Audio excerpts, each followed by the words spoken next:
lowo moya ophawulu Abrahama owathambisa uphawule wazuzama ezulu amandla ku-Elija asaphela yini namhla akazimlisa uMozisi uJobe wabekezela usikhumbula endulo indudele uza wakho asizibhekise kuthela umoya wakho Nkosikhumbula endulo indudele uza wakho asizibhekise kuwe kuthela umoya wakho ngcwele asizibhekise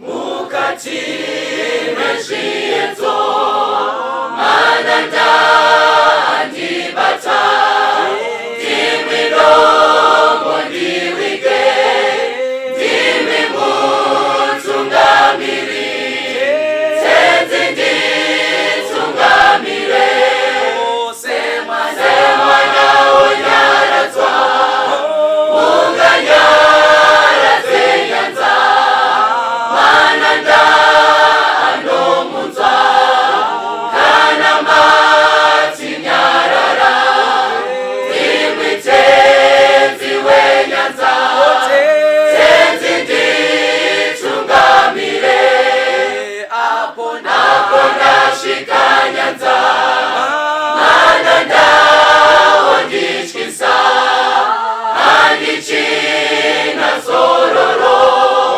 ndodzamira kune mwiga ngandinzwe imimoti ndinokutungamira apo ndasvika nyanza mananda ondityisa handichina zororo ndodzamira kune mwiga ngandinzwe imimoti ndinokutungamira ngandinzwe imimoti ndinokutungamira.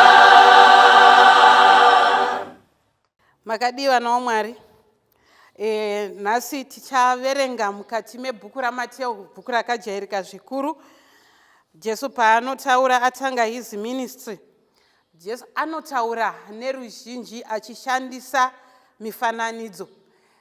Ndakambozvibvunza kuti nei Kristu akanga achitaura nemifananidzo mukati mevanhu. Mukanoverenga mukati mebhuku raMaki, vadzidzi pane pavanotosvika pakubvunza Kristu kuti nei muchitaura nemifananidzo. Jesu obva ati kuitira kuti vanhu vagonzwisisa, nekuti zvinhu zvaaitaura nezvazvo Kristu aitaura zvinhu zvinoraramika mukati mevanhu. Saka nhasi ndatitore umwe mufananidzo Jesu waanoshandisa achitaura nevanhu. Hanzi Jesu apinda mukati megwa akataura nevanhu vazhinji zhinji, ndobva ashandisa mumwe wemufananidzo uri kuwanikwa pabhuku raMateo chapter 13 pavhesi 14. Musoro wenyaya ndangopa musoro urimo mukati menyaya yedu unoti regai zvikurirane. Matthew chapter 13 verse 14. Regai ndite sendinotiverengei pano mamwe mavhesi mashoma. Wakaisa pamberi pavo mumwe mufananidzo achiti, ushe hwokudenga hunofananidzwa nomunhu wakakusha mbeu yakanaka mumunda make. Asi vanhu vavete, muvengi akauya akakusha mashawi pakati pezviyo akaenda. Asi chipande chakati chamera nokubereka, zvino mashawi akaonekwawo. Zvino varanda vemwene weimba vakauya vakati kwaari, Ishe, hamuna kukusha mbeu yakanaka mumunda menyu here? Munda wawanepiko mashawi? Akati kwavari, munhu unondivenga waita izvozvo. Varanda vakati kwaari, ko munoda kuti taunganidze here? Akati, kwete, zvimwe kana muchiunganidza mashawi mungadzura nezviyo. Regai zvikure zvose zviri zviviri kusvikira pakucheka. Nenguva yekucheka ndichati kuvacheki, tangai kuunganidza mashawi, muasunge mwanda kuti apiswe, asi muunganidze zviyo mudura. Jesu panapa akutaura kuna Matthew chapter 13. Akupa mufananidzo wemukushi, zvikanzi mukushi akakusha mbeu dzake mukati memunda. But akusha mbeu yakanga yakanaka mukati memunda. Zvikanzi muvengi wake akauya usiku ndobva akushawo mbeu. Ndakati ndichitarisa pamavhesi mairi awo, ndobva ndaona mukushi akusha mbeu yakanaka. Zvikanzi nyaya inofananidzwa noushe hwokudenga. Ndobva ndatarisa, ndobva ndaona Kristu achinogadzira kereke. Zvikanzi Kristu akagadzira sangano rakanga rakanaka. Sangano rakanga risina charinopomerwa. Sangano rakanga riri sangano rekuti Kristu paainoritarisa wakanga achiyevedzwa nesangano raakanga akagadzira. Mukanotarisa even mukati mesangano munhu achitendeuka kazhinji, paanobva kubhabhatidzwa anenge aine chidikwa chekushumira Mwari, anenge aine chidikwa chekuita zvinhu zvakanaka.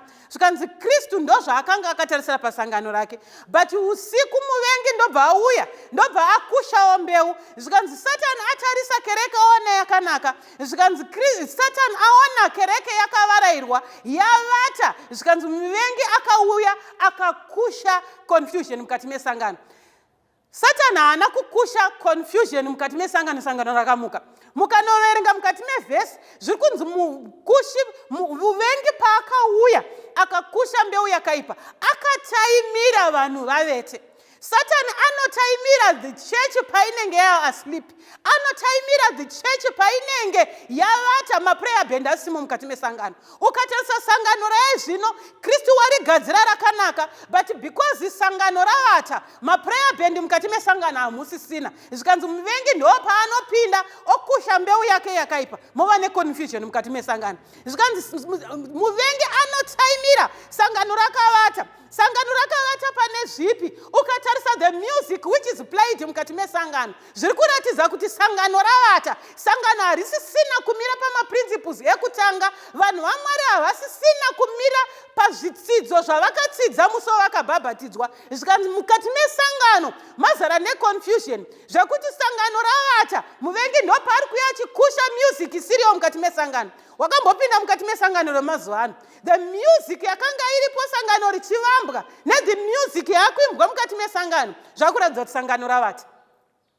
Muvengi apinda mukati mesangano ndobva anokusha the type of music yaane confusion mukati mesangano. Ezvino ukabvunza vafana vechimanje vanokuudza kuti imi makanga muri vesangano rekudhara, isusu new generation taane zvizhinji zvaakutinakidzawo mukati mesangano. Kana uri kuda kuti sangano remazuva ano rinakidzwe, unza vafana vanoridza magitari nemuromo. Kana uri kuda kuona kuti chechi inozara sei nevechidiki vemazuva ano, unza that type of music ine vafana vemazuva ano vaakutamba pamberi pesangano. Uchaona kuti sangano ravata even in the music. Mukatarisa music yaimbwa mukati mesangano kudhara, ndinoti ndichitarisa nyaya Paul naSilas, vasungwa vari mukati mejeri vachiimba zvinonzi Paul naSilas they sang hymns. Vaiva mukati mejeri vakatendeuka kuburikidza nemusic yakanga ichiimbwa naPaul naSilas. Makanga muine means what is a hymn. Ukanotarisa hymn ichimbwa yakanga ine mastanzas ine zvainoreva mukati mesangano.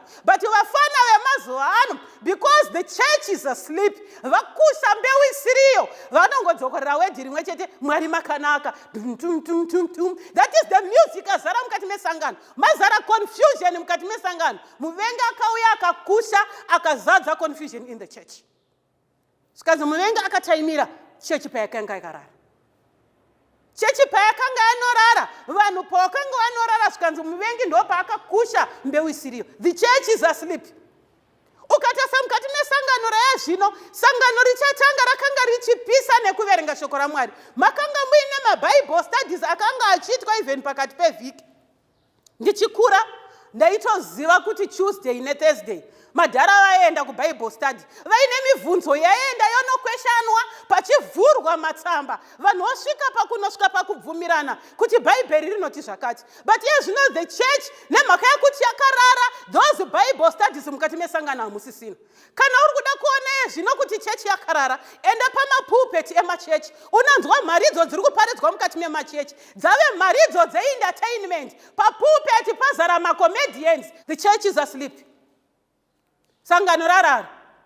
Sangano rarara, muvengi ari kuuya achikusha mbeu yakaipa mukati mesangano. Sangano risingachaverengi, muvengi ari kuuya achikusha false doctrine mukati mechechi.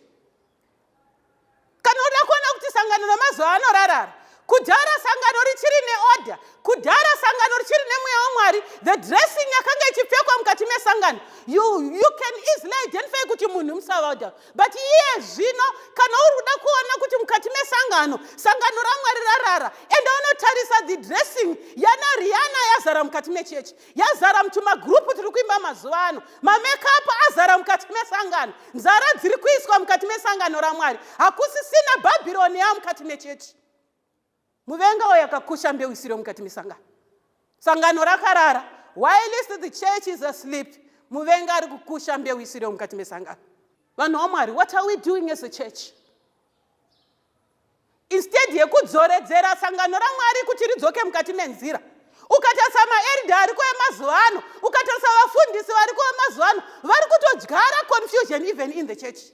There are so many debates dziri kuitwa mukati mesangano kuti saka music inoimbwa ndeipi. Umwe muyuti akazombondibvunza kuti nhai munhu wacho, saka music yekudenga yechenenge yakamira sei, imi ndimi chatonoimba kakudenga. Papulpit yaMwari pazara, even ukanzwa vafana vamazuva ano vachizvidhifenda, vanokuudza kuti vanhu vakazvarirwa papulpit munonetsa.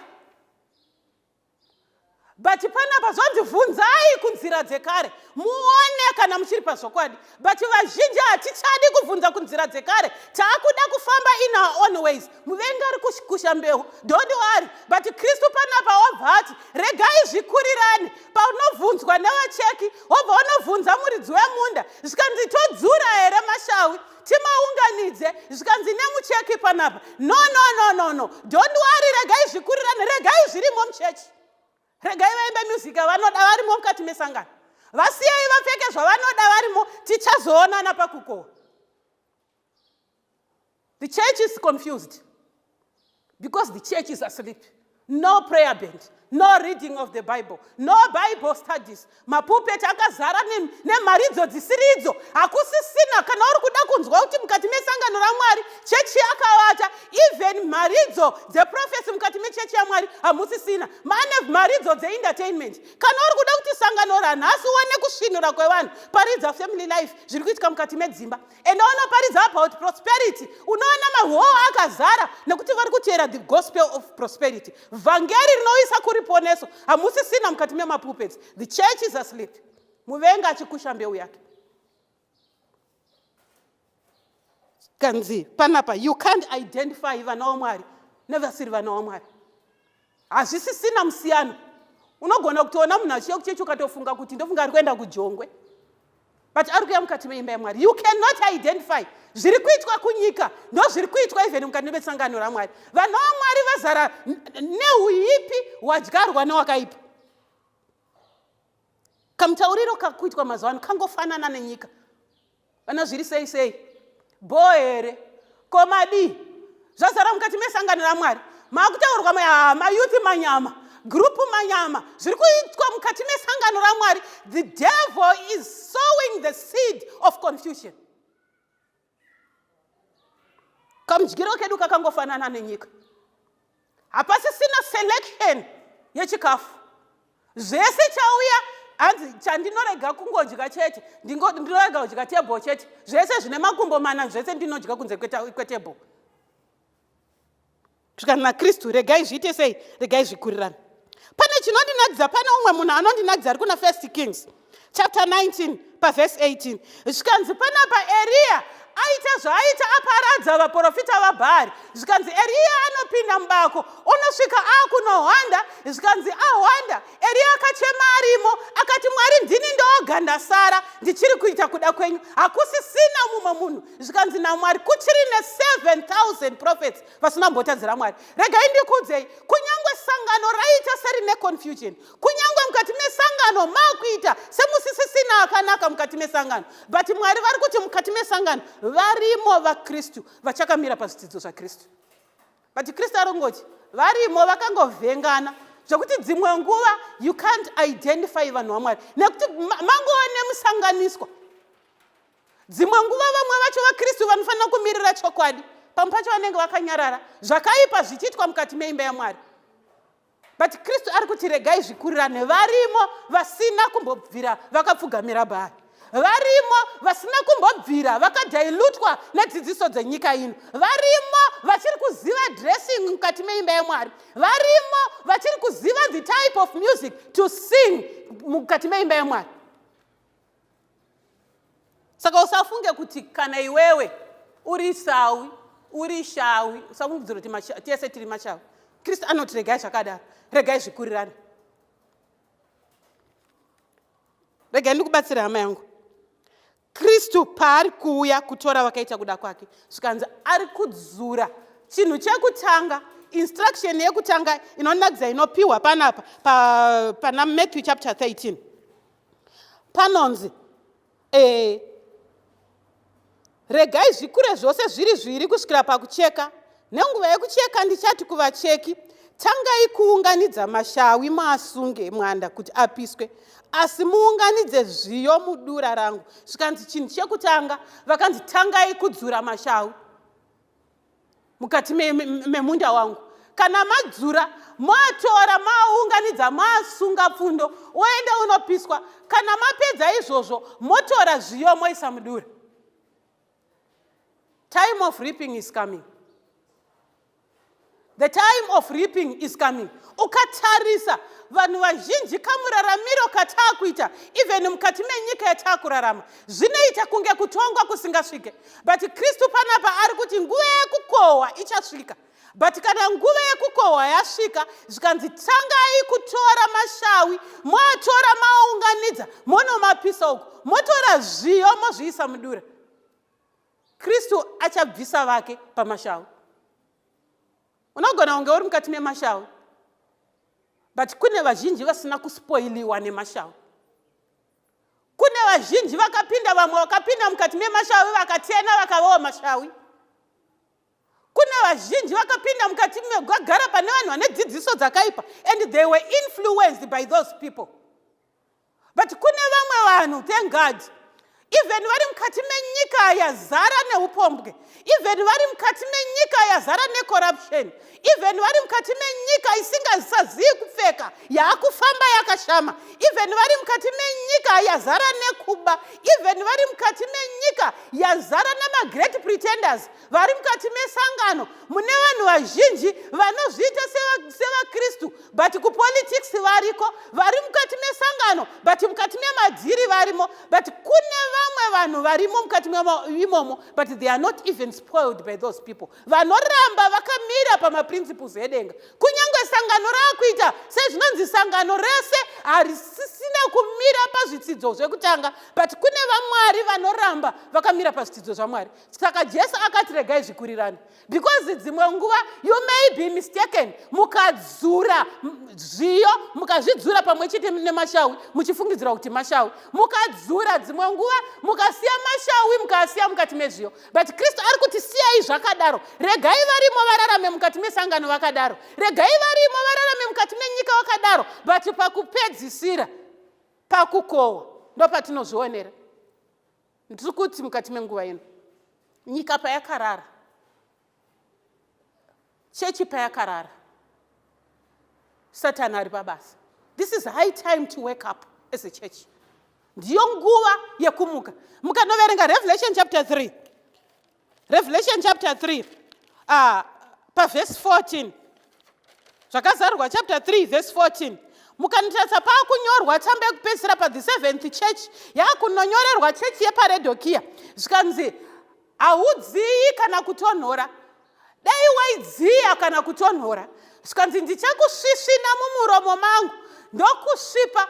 Mwari vachitarisa, vari kutarisa at the last day church, vari kunotarisa sangano rekupedzisira remazuva ekupedzisira. Ndobva vaona kuti mukati mesangano remazuva ekupedzisira, sangano remazuva ekupedzisira rakanga risingachanyatsokuzivikanwi kwariri, rakanga risingadziyi zvokuti pamwe dai raidziya, pamwe dai raitonhora raigona kubatsirika, rakanga risingachapisi. But sangano remazuva ekupedzisira rakanga rapakati nepakati, rakanga riri lukewarm.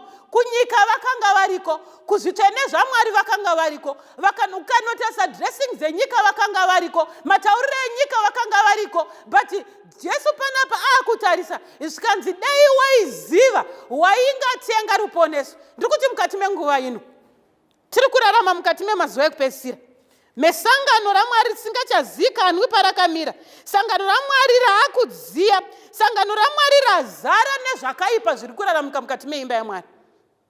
Pakuda vanogona kumira vanoti Mwari ndibatsirei.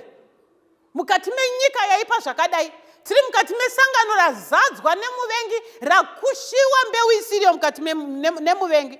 Itai kuti ndiwanikwe ndakamira, ndirambe ndakamira pamaprinciples edenga, ndirambe ndakamira pakutenda kwekutanga. But vazhinji tabva pakutenda kwekutanga, takapa mhiko dzatakapa, ndichaita ichi, ndichaita ichi. Pataibvunzwa taita hongu. But shuwa tichiuya mukati mesangano takanga tiine kupisa kwakanga kuri matiri. But zvinezvi hatichapisi, hatichatonhori, tangosara taapakati nepakati. But Kristu panapa ari kuti chiregai zvakadaro zvikurirane, regai tigozoona pakukohwa. Reva kuti mukati menguva ino Kristu paari kuuya kukohwa, achitora mbeu yakanaka achiisa mukati medura, achitora mashawi achinopisa. Uri shau here kana kuti iri mbeu yakanaka? Ndiri kuti Satani paari kufamba achikusha mbeu isiriyo. Are you not umwe munhu achakoraptwa nedzidziso dziri kuiswa naSatani? Nguva yatakurarama yanguva yekuda kunamatira, even vana vedu vari kukura. Nguva yatakurarama yanguva yekunamatira even the church. Nguva yatave yanguva yekunamatira even the leadership of the church. Because confusion zhinji dzapinda mukati meimba yaMwari, dzimwe dziri kutounzwa neleadership iri mukati mesangano. Dzimwe confusion zhinji dzapinda mukati meimba yaMwari, dzimwe dzacho dziri kutounzwa even nevabereki. But zvakuda vanhu vanogona kunamatira sangano remazuva ekupedzisira, kuti kunyange muvengi paari kuuya, sangano rakavata musisina minamato isingachanzwike, isingachasviki pamberi pechigaro chaMwari. Mukatarisa kudhara vanhu vaiti vakapinda muprayer band, chero munhu achirwara akanonamatirwa nesangano rekudhara, munhu aibvapo apora. Munhu chero even muparidzi achiparidza, sangano rekudhara rairi muvhestri, prayer band ichinamatira. But ezvino mukati mesangano rako ezvino hakusisina izvozvo. But zvakuda kuti panguva yakadai muvengi paari kukusha mbeu yakaipa mukati mesangano, pane vanhu vanofanira kuramba vakamira, vanoti Mwari ndibatsirei. Inu kunyange muvengi achikusha confusion even in the church of God, munamato wangu ndewokuti Mwari ndirambe ndakamira pakutenda kwekutanga, ndisakoraptwe nedzidziso dzenyika ino. Kunyange Eria akanga ari mukati menyika yakanga izere nezvakaipa zvakanga zvirimo. Mukanotasa nguva iyoyo Israeri yose yakanga yakuenda ichinonamata Bhaari. But Eria kunyange akanga ari mukati menyika yakanga yakadaro, Eria haana zuva rimwe chete raakapfugamira Bhaari, akaramba akamira pa the principles of heaven, kusvika Mwari vamuprotecta, kusvika Eria akasvika pakuigirwa even chikafu nemakunguo nekuti akaramba akamira pa the principles dzedenga. Zvikanzi Eria paanonamata anonzi kune vamwe 7,000 vachimo. Ndiri kuti dzimwe nguva unofunga kuti wasara wega uchakamira pamaprinciples edenga, but kune vamwe vanhu vasina kumbopfugamira bari. Toda kuti tinamate nevanhu vakadaro kuti Mwari abatsire kuti sangano raMwari pariri kuita raakunyura, chikepe pachiri kuita sechakunyura, but tirambe takabatirira padzidziso dzatakadzidza kubva pekutanga. Vane munamato wakadaro vanti Mwari ndibatsirei ndigone kusarudza zvakanaka nezvakaipa mukati meimba yenyu. This is the right church. This is the right train. But in that train, sangano harichapisa. Laodicea mukanoverenga the book of Revelation. The church of Laodicea knows church chaiyo yemazuva ekupedzisira. But panapa mukati mesangano reLaodicea ndo muchabuda even nevana vaMwari. Mukati mesangano remazuva ekupedzisira raakuita kunge sangano risisisina kumirira Kristu ndo muchabuda vachaponesewa. But ndiri kuti be one of them. Kunyangwe muvenga achikusha mbeu isiriyo, but rambira uri muchikepe, but be one of the people. Kristu vaari kuuya kuzotora vakaita kuda kwake. Paari kudzika achiuya achidzura zviyo nemashawi, wanika uri kuzviyo. Iti Mwari ndibatsirei. Vamwe kunyangwe vakabva pazvitsidzo, asini Mwari ndicharamba ndakamira. Vane munamato wakadaro toda kuti tipinde pakunamata kuti Mwari watibatsire tirambe takamira. Nyika pairi kuzungudzwa tisadone, asi tirambe takamira takabatirira pazvidzidzo zvedenga. Ngatinamate. Baba wedu ari kudenga, da kutendai pane ino nguva yemasikati. Da kutendai Mwari nekuti Mwari matiudza kuti muvenge hana zororo. Nyika pairi kuita seyavata, sangano pariri kunorara, maprayer band musisina mukati meimba yenyu, music yakuimbwa mukati mesangano renyu Mwari isisiriyo, kupfeka kwakupfeka vano mazuva ano, kupfeka kwakupfekwa mukati mesangano renyu kusisiriko. Vanhu vakufamba vakashama. Kamutaurirwo kakuitwa mukati meimba yenyu, even maridzo dzakuparidzwa pamapulpit yenyu Mwari dzaadze-entertainment. Hakusisina vaparidzi vanogona kudzorera vanhu mukati menzira yenyu. But zvakadaro Mwari, tipewo simba tigone kuramba takamira, tigone kuramba takabatirira pakutenda kwekutanga. Timutseiwo Mwari, muvengi paanouya tigone kuona zvakaipa zvaanenge achiuyisa kwatiri, tigone kusarura zvakanaka nezvakaipa, kuti pakupedzisira Mwari pamunodaidzira zvaitwa zvapera, tigone kuva mazita edu akanyorwa mukati mebhuku reupenyu. Pamunoparadza mutipisa mashawi, Mwari tigokohwerwa mukati medenga renyu. Tokutendai Mwari kuti Mwari munotida, munotitsiura nenguva yakafanira. Tinokutendai Mwari nekuti Mwari hamutiregi tichirashika, mune hanya neupenyu hwedu Mwari. Chitibatsira iwo mugotipa simba mukati menyika yakaipa zvakadai.